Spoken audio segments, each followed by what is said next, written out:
दोस्तों नमस्कार, मैं हूं सोनू कुमार और आप सबका बहुत बहुत स्वागत है हमारे YouTube channel SK news and योजना हरियाणा में। दोस्तों हरियाणा सरकार के द्वारा या केंद्र सरकार के द्वारा कोई भी छोटी बड़ी अपडेट आती है तो हम अपने चैनल के माध्यम से सबसे पहले व सबसे तेज तथ्यों के आधार पर जानकारी देते हैं। हरियाणा के मुख्यमंत्री नायब सिंह सैनी ने शनिवार को राज्य कैबिनेट की बैठक की ओर से राज्य में जनता का समर्थन करने और शासन को मजबूत करने के उद्देश्य से कई महत्वपूर्ण निर्णयों की घोषणा की है। बैठक के दौरान 31 में से 30 एजेंडों को मंजूरी दी गई है, जिससे सत्र काफ़ी उत्पादक रहा। कैबिनेट एक प्रमुख निर्णय में ड्यूटी के दौरान शहीद हुए सेना और सीआरपीएफ कर्मियों के परिवारों के लिए वित्तीय सहायता बढ़ा दी गई है। यह राशि 50 लाख रुपए से बढ़ाकर 1 करोड़ रुपए कर दी गई है, जो राष्ट्र सेवा में अपने नागरिकों द्वारा किए गए बलिदानों का सम्मान करने के लिए राज्य की प्रतिबद्धता को दर्शाता है।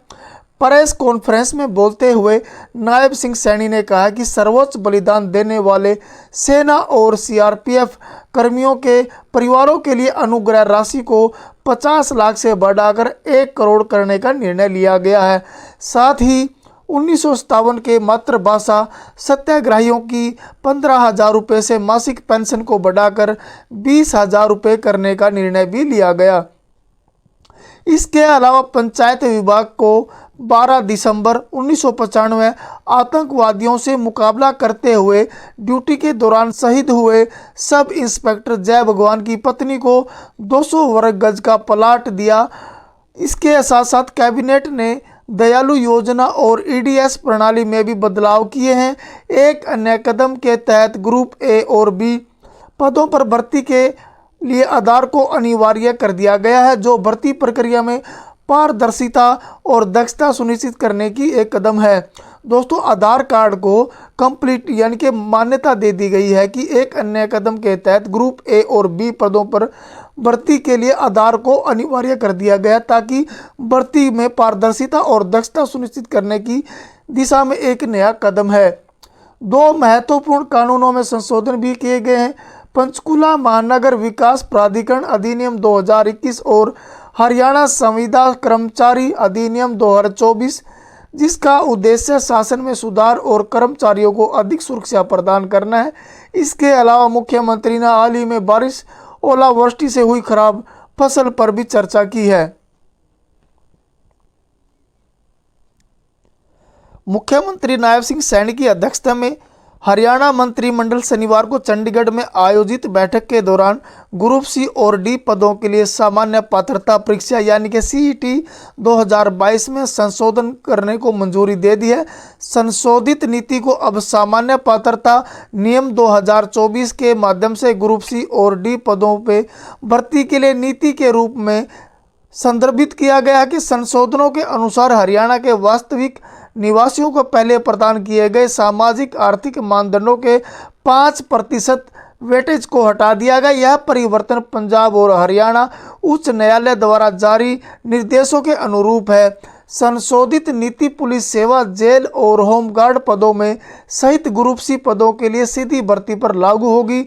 निम्नलिखित अपवाद रहेंगे: शिक्षण, भूतपूर्व अग्निवीर, ग्रुप डी जहां न्यूनतम शैक्षणिक योग्यता मैट्रिकुलेशन से कम है यानी कि 10वीं से कम है, जैसा कि हरियाणा ग्रुप डी कर्मचारी भर्ती अधिनियम 2018 के तहत परिभाषित किया गया है। यह राज्य सरकार के विभागों, बोर्डों, निगमों, वैधानिक निकायों या फिर राज्य सरकार के स्वामित्व वाली या उसके नियंत्रण वाली किसी भी अन्य एजेंसियों में भर्ती को कवर करेगा, जिसमें राज्य अधिनियम के तहत स्थापित विश्वविद्यालय शामिल नहीं है।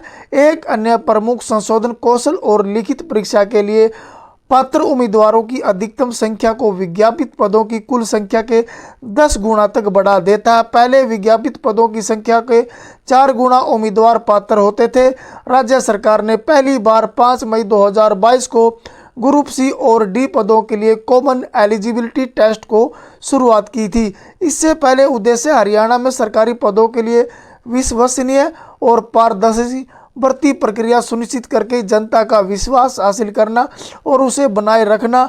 इसके शिक्षण पदों को छोड़कर पुलिस, जेल, होमगार्ड के पदों से सहित ग्रुप सी और डी पदों पर सीधी भर्ती के लिए भर्ती प्रक्रिया को मानकीकृत करने की मांग रखी है। आधार प्रमाणीकरण शुरुआत का उद्देश्य आवेदन प्रक्रिया को सुव्यवस्थित करना है, धोखाधड़ी करने वाले उम्मीदवारों को खत्म करना है और डुप्लीकेशन के माध्यम से उम्मीदवार के डेटा की सटीकता सुनिश्चित करना है। इस कदम से भर्ती प्रक्रिया विश्वसनीयता बढ़ेगी, जिससे प्रतियोगी परीक्षाओं में जनता का विश्वास बना रहेगा। आधार प्रमाणीकरण उम्मीदवारों की पहचान करने में मदद करता है, जिससे धोखाधड़ी वाले आवेदन प्रक्रिया को सरल बनाता है, सटीक और प्रमाणित डेटा सुनिश्चित करता है। उम्मीदवारों को पंजीकरण के दौरान अपना आधार नंबर देना होगा और भर्ती प्रक्रिया के विभिन्न चरणों के दौरान बायोमेट्रिक का गुजरना होगा। विज्ञप्ति में कहा गया कि इसके अलावा नाम, जन्मतिथि और पते जैसी जनसांख्यिकी विवरणों को आधार डेटाबेस के साथ क्रॉस सत्यापित किया जाएगा, यानी क्रॉस वेरीफाई किया जाएगा।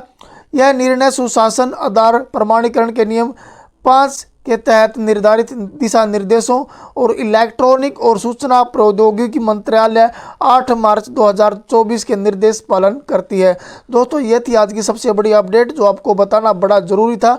इस प्रकार की न्यूज़ व योजनाओं के साथ मिलेंगे नेक्स्ट वीडियो में। जब तक के लिए नमस्कार, जय हिंद, जय भारत।